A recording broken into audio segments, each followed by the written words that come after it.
evening, everybody. Did y'all miss me?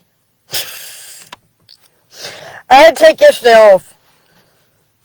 I was about to today, too, because I've been busy. But I decided I better pop on here and give a quick message tonight. I don't need to miss too many messages. The Lord tells me to rest when He really tells me to rest certain days, but He'll tell me to work. And some days I get to working and I can't, and I don't have time to study, so I can't really give a message if I don't have time to even read. Because, He's got me doing something else. You're supposed to read the Word every day.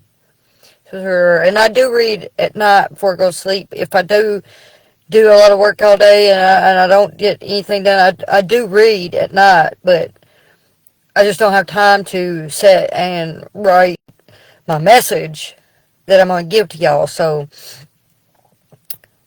it takes a minute. But I decided to do it tonight. Because I needed to. Because, He told me I needed to for some reason. I don't know. And I did get a confirmation. And so someone messaged me and told me, that I've been helping them. So I'm glad I can help people when I can encourage somebody. There's actually this second person this week has told me that something I said or did or something has been really helpful to them. So that's the way the Lord sends you these little confirmations that you're doing the right thing. You're doing the right thing for Him, and that's all I'm doing. It's doing what He wants me to do and doing the right thing for Him, and doing His will. And if I help somebody, then I know that I've done what He wants me to do. So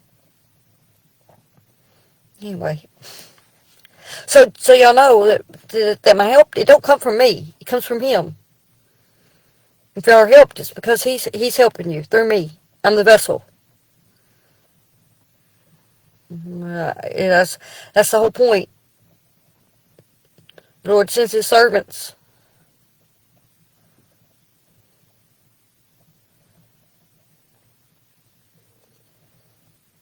And we don't do anything to deserve it. He just chooses us. He chooses us because He just does.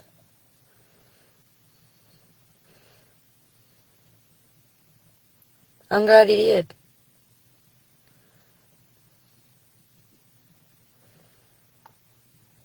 I don't know why. Anyway. What was I going to say? My uncle showed up this morning and we were about to lay sewer pipe today, but the thing is sometimes their plans get interrupted because sometimes, especially when you try to do things in a hurry sometimes things don't work out exactly the way you thought that it was going to work out. They don't go smoothly. If you don't have time to prepare and plan, just like we've been talking about, David preparing for the temple and doing the things that he was doing, trying to make sure that there was a lot of planning and preparation done because he wanted things to go smoothly. The less planning you do, the less smoothly things go usually.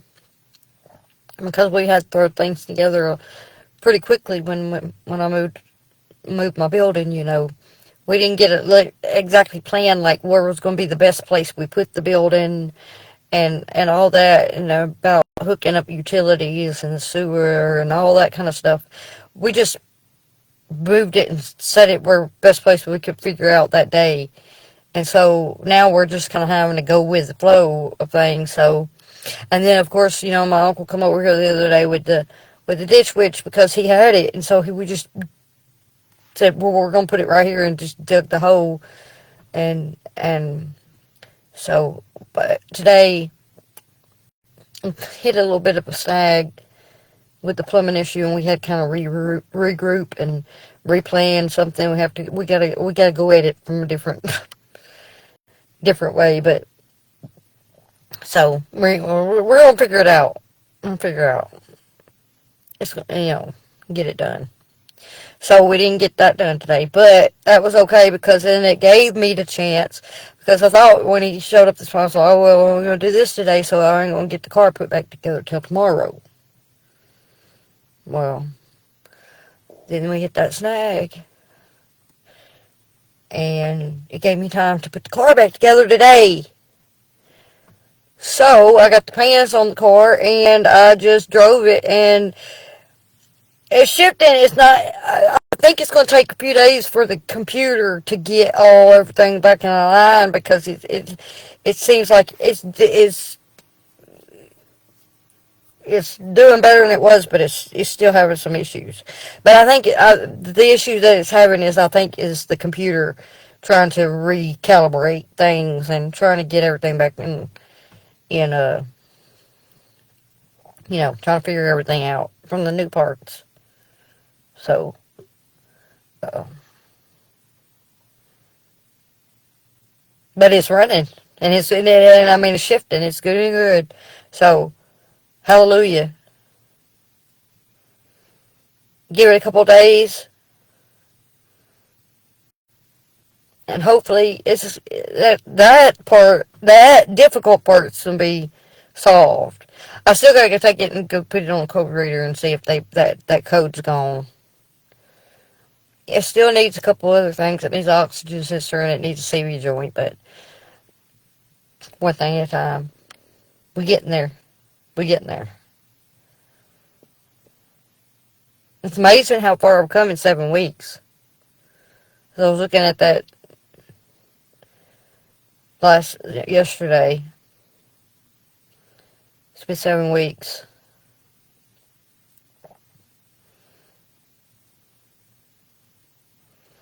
I don't know.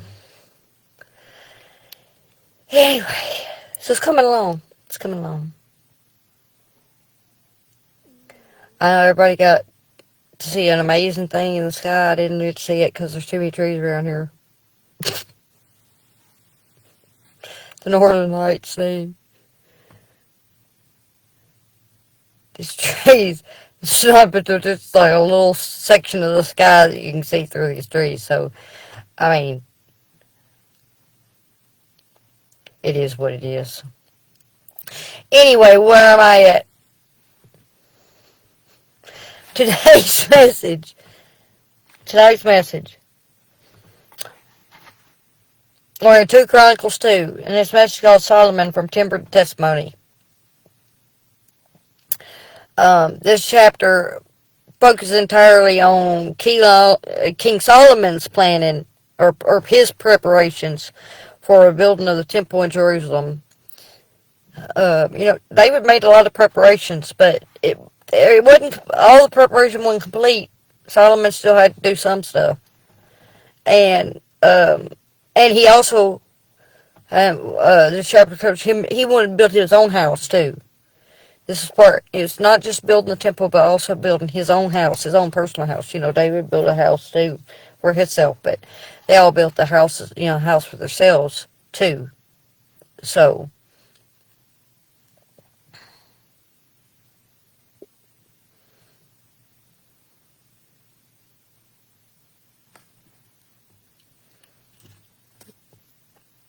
so, um,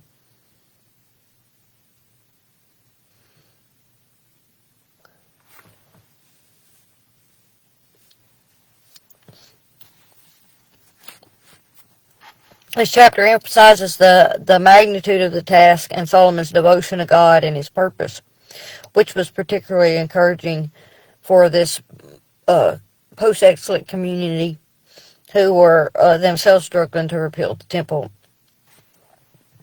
And the key themes were determination and priority, where Solomon's first act of importance is to secure the means to build the temple for the Lord, showing his commitment to David's covenantal vision and placing God's dwelling place above his own royal house. He said he was going to build God's house.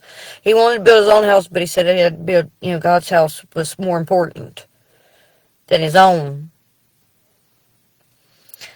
Also shows divine wisdom and greatness of God. Solomon's request for skilled workers and his clear articulation of the temple's purpose. He said that this temple was not, you know,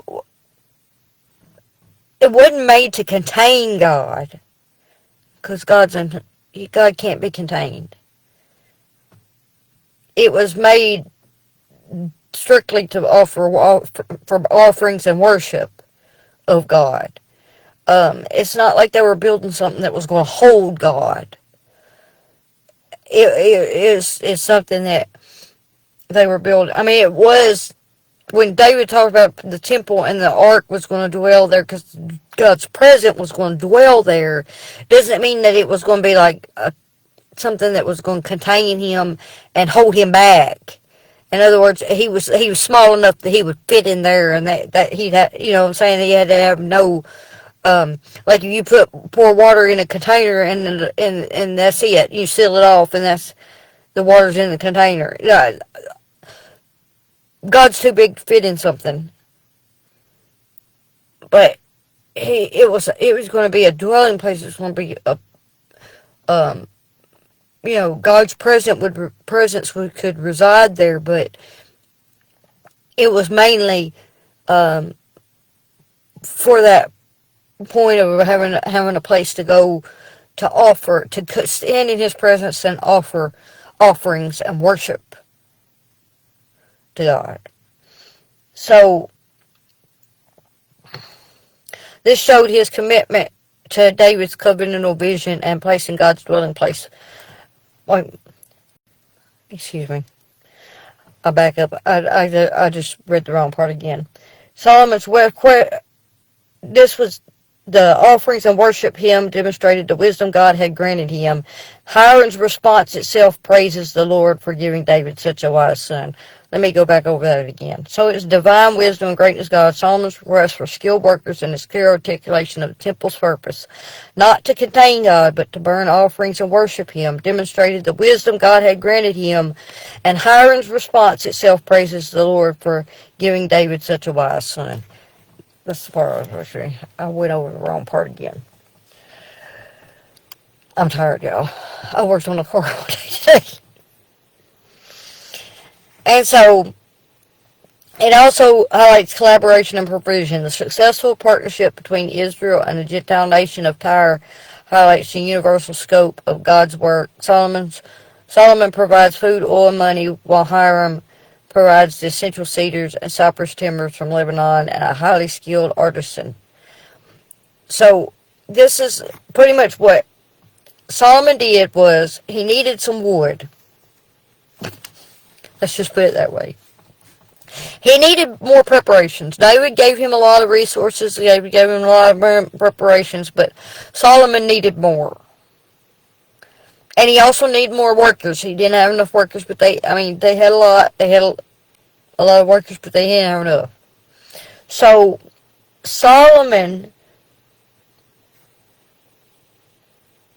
goes to, when he first decides that he's going to build both the temple and his house, and he knows he needs all these workers, because he organizes first. He gets together all the workers together, and he says, like, how many are going to be burden bearers, this is the brute labor. This is the people that carry things and haul things and do stuff like that. And then you got the stone cutters and the overseers. And he gave everybody these, he knew how many each had, and he had all this organized. But, as I said, he needed some cedar and this other, some more wood, and he needed some more labor. So he goes to Hiram, which is the king, it was just of Tyre, Hiram, King Tyre, and because he knows that he has these resources. They have these cedars in Lebanon, and that they have these craftsmen that are skilled in working with this wood, with the cedar. And so this demonstrates, that Solomon was wise enough that he could see that not only did he needed a little bit more help, and he needed this assistance, that and he needed people that were skilled in working with these types of woods that he was going to be using. And he didn't think it was too good that he could ask a foreign, these people, these were Gentiles, these were not, they were Gentile people. And he didn't think that he was too good that he could ask them that he needed a little bit of help. And he needed to do some trade. But Solomon was he was willing to trade with others. He was willing to do these trades with these other kingdoms and these other nations. And this is what he did with Hiram when, he knew that he needed something that he couldn't find in Israel. So he knew God provides even outside of his nation. So he was willing to accept the provision that came, even if it came outside of Israel. So he knew he needed these resources, and he sought these resources out where they were at, and he had this wise execution of how he was going to get the resources, because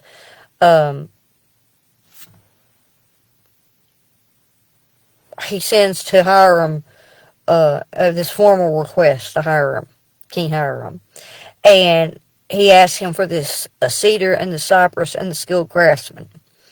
And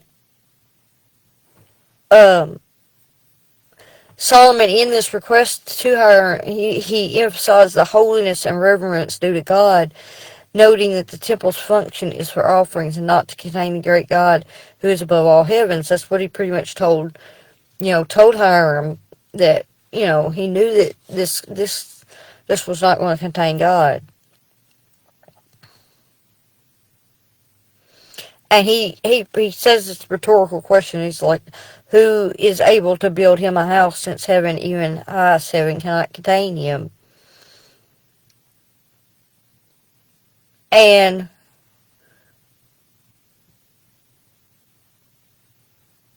he highlights, that he tells him, I need these certain craftsmen that are he details, the different types of craftsmen that he needs. He lays out this whole thing about what I need from you. All the specifics of everything that he needs.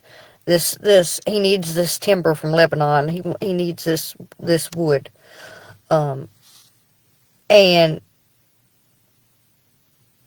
he tells him, and in return for the resources that you give me, I'm going to give you these provisions, this wheat and all this. He lays out everything that he's going to give them in return. So he specifically lays out the deal in terms to Hiram. It's a trade agreement. It's a request and agreement for trade that Solomon sends to Hiram.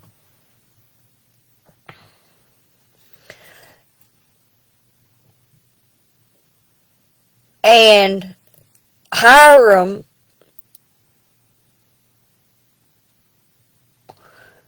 actually recognizes and how wise this is. That Solomon, through this request that Solomon sends, Hiram recognizes this and praises God of Israel for his provision of a wise king. He pretty much says, he says he praises the Lord, the God of Israel, for giving David a wise son to reign over a great people. And he explicitly attributes Solomon's wisdom to the Lord's love for Israel. And this is a Gentile king, but he's recognizing this wisdom that Solomon is showing. And in response, so Hiram tells him, I'm gonna send you what you need, and we're gonna. Hiram was willing to collaborate through this process where he realized what kind of king he was dealing with, and this wisdom that he was dealing with, this wise king. He respected him, and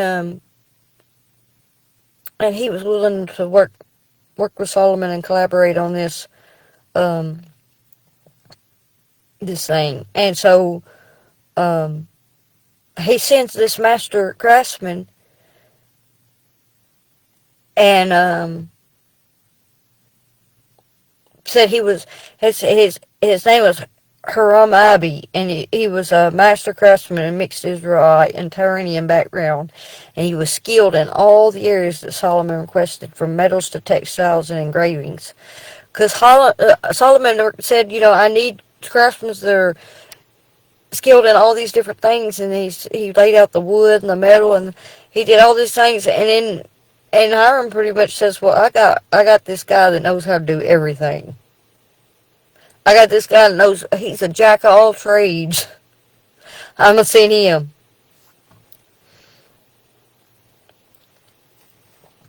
And he also agrees that he's going to provide all this timber, and he comes up with this thing. So I'm going to float this down from Lebanon to Joppa, and then we're in exchange for this grain and this wine. This is what Solomon promised him, that he was going to promise, food in exchange for. It was going to be grain and wine in exchange for this lumber. And Hiram tells him how he's going to get it there. He comes up with how they're going to get it there, because um, obviously Hiram is you know all for this whole trade agreement that they got going on.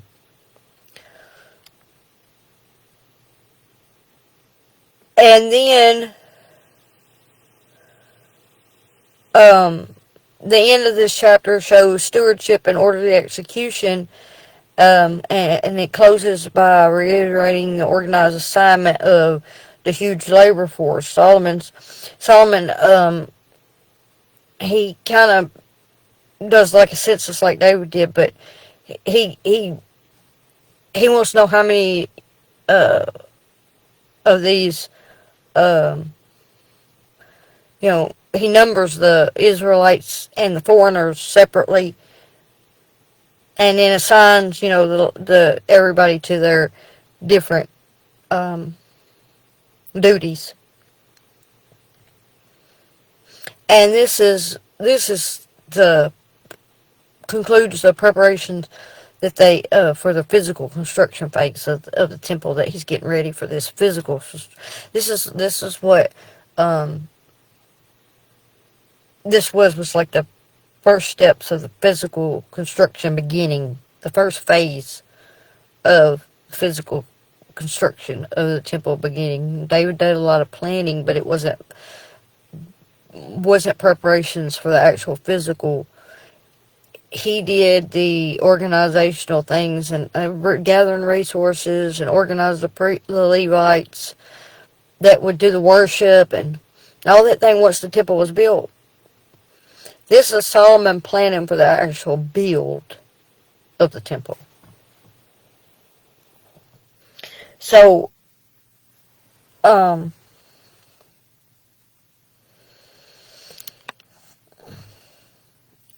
this chapter, with its focus on temple preparations, powerfully integrates into the larger biblical narrative. The biblical narrative is framed by the desire for God's dwelling place among his people. The temple prepared for so diligently here is the physical fulfillment of the tabernacle, or God's presence moving with Israel. That's what the tabernacle represents, God's presence moving with Israel. And the key expression of the Davidic covenant, which is God established David's house and kingdom forever. This chapter shows the kingdom at its peak of peace, wisdom, and provision, all directed toward the central act of worship. It serves as a reminder to the post-exilic readers and to all the believers, even today, that covenant faithfulness is rewarded with the ability to worship God in His prescribed way. This connects to the gospel because the physical temple foreshadows its ultimate fulfillment in Jesus Christ. Christ himself declared, "Destroy this temple, and in 3 days I will raise it up." And as he was speaking of his body,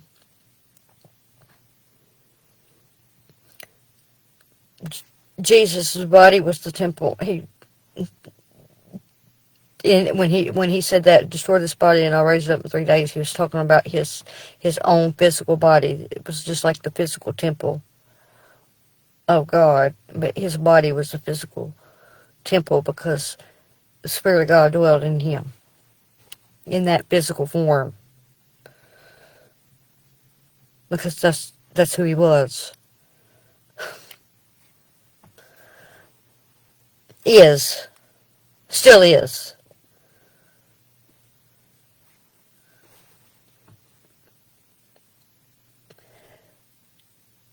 The great God who cannot be contained by Solomon's magnificent structure ultimately chose to dwell among us perfectly in the person of Jesus. That's why when it says that his name shall be Emmanuel, Emmanuel meant God with us.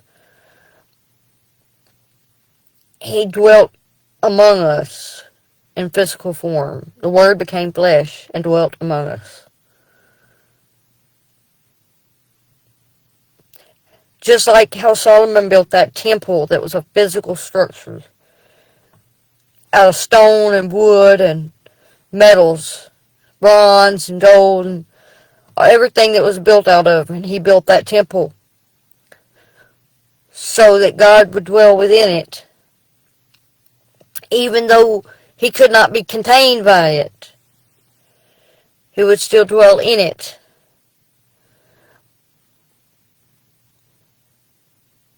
That physical form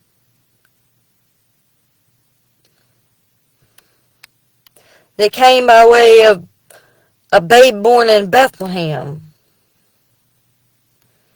contained the same spirit.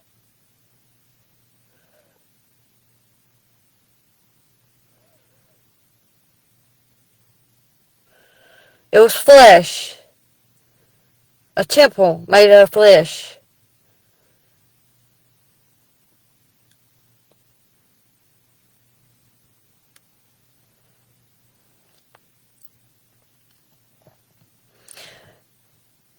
Just as Solomon sought out the best materials and a master craftsman for the temple, the Father sent the perfect Son as the living cornerstone. The sacrifices prepared for in this chapter are made obsolete and fulfilled by Christ's single perfect sacrifice. For spiritual growth, this chapter emphasizes the necessity of preparation, wisdom, and selfless resource dedication in our service to God. It highlights preparation because building God's house requires careful planning and resources. And spiritual growth requires intentional time, effort, and commitment. Just like I said before, yeah,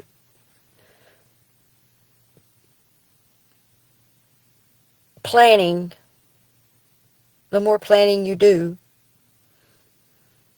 the smoother the project goes.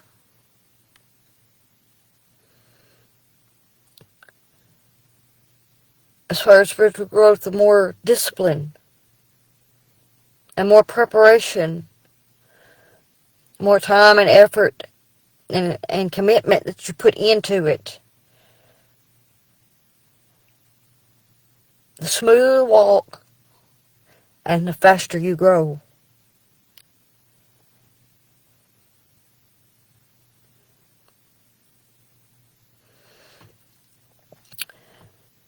It highlights wisdom, the Solomon's dependence on God-given wisdom reminds us that true spiritual work requires seeking God's guidance, not relying solely on human strength or knowledge.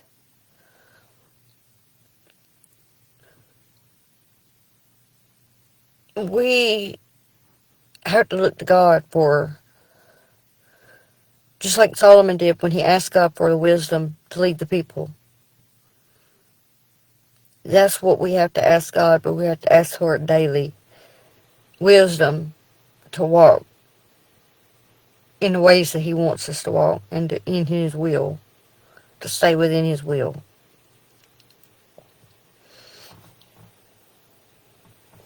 It also highlights collaboration.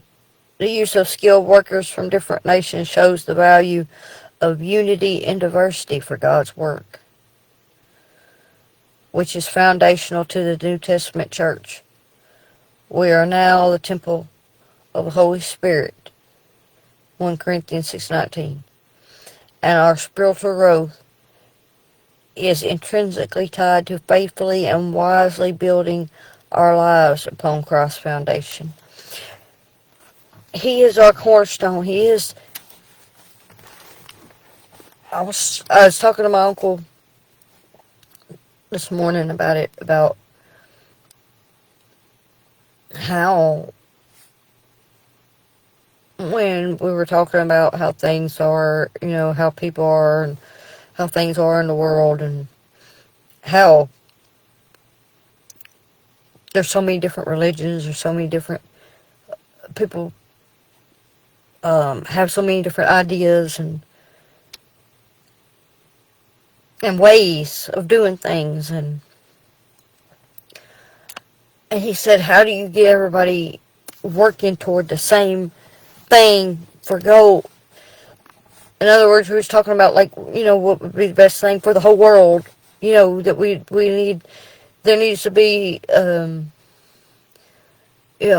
do you get everybody on the same page, working for each other, working for the whole, what's best for everybody? And I told him, I said, the way you do it is the way Jesus showed us. Jesus came, that's what he came for. He is the way. He came to show us the way. He showed us a way that's different than our way. Our ways. Since we all do have different ways. Jesus showed us the one way that works. The one way that would get everybody working toward the same goal.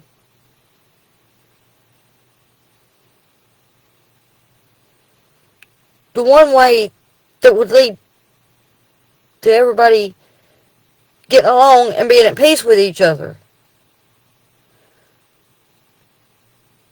Jesus walked it perfectly, the way.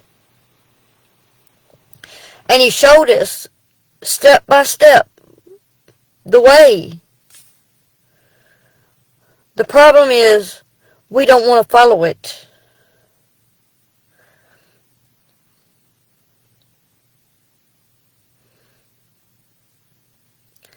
And so we was talking about that, and he was like,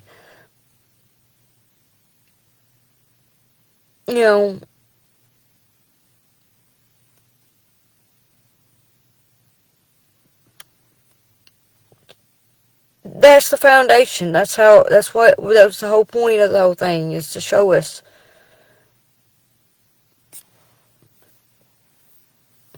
And it takes a mindset shift. It takes a shift, people to realize that his way is the best way.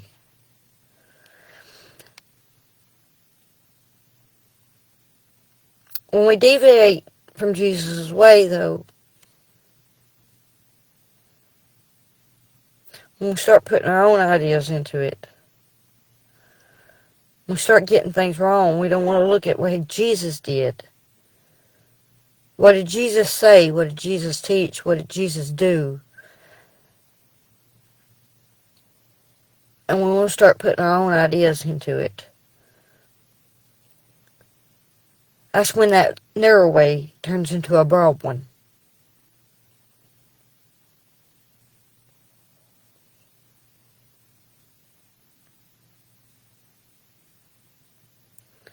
It don't work.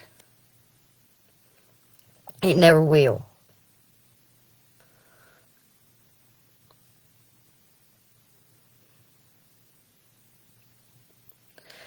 Anyway, he showed us the blueprint.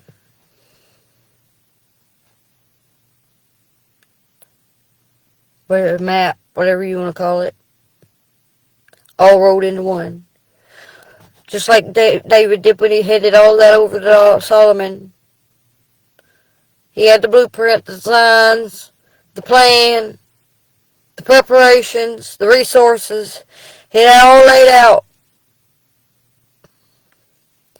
Imagine if Solomon would have said, I don't want to follow none of this, I just want to start from scratch. It would have never got nowhere.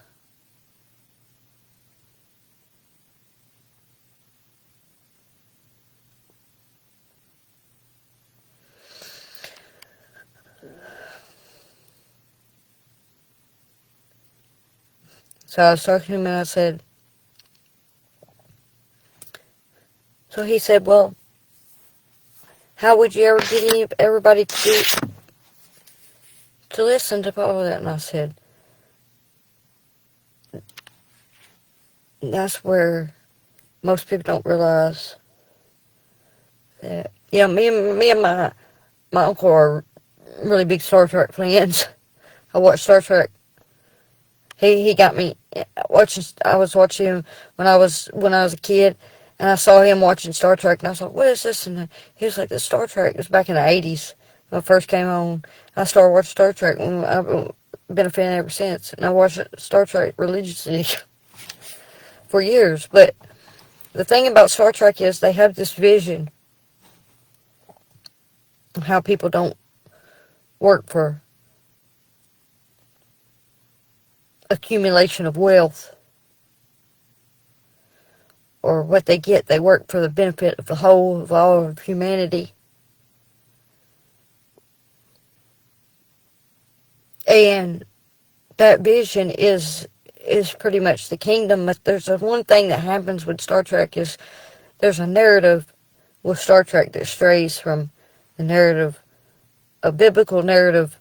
There's a point. If you look at the Star Trek universe, there's this point where they talk about this great war that happened. And this great war, they went through a lot of suffering for this great war, and then there was a shift after that they realized they had to work together.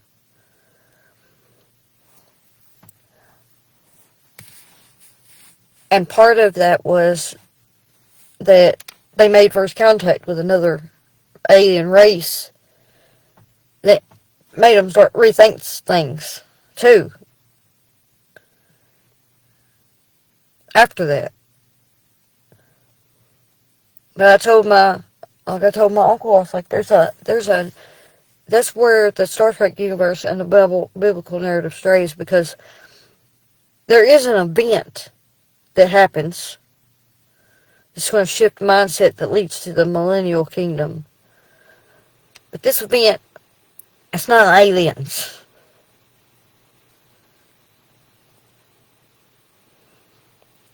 This event, it says every eye will see.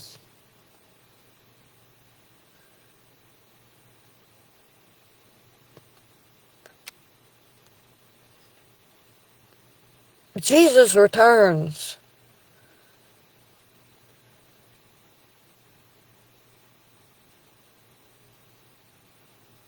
Just at the moment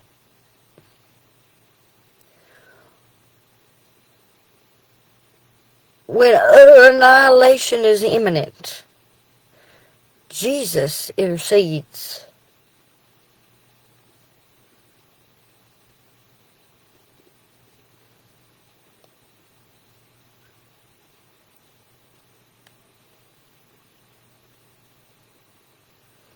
That's the biblical narrative.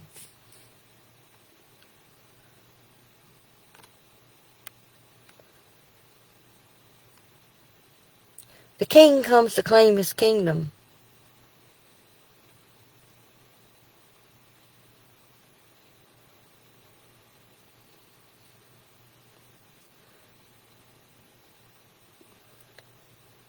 Imagine what kind of set shift, the mindset shift that will happen.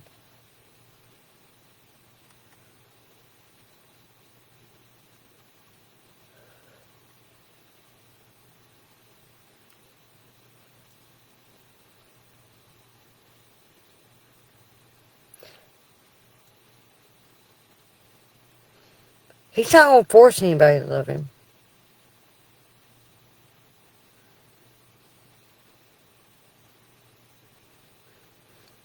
When you see the truth, you automatically do. Whether that happens today or on that day.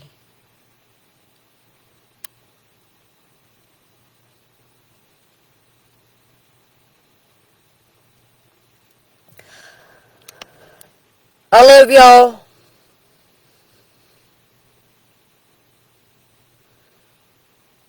I guess I'll see y'all back here tomorrow.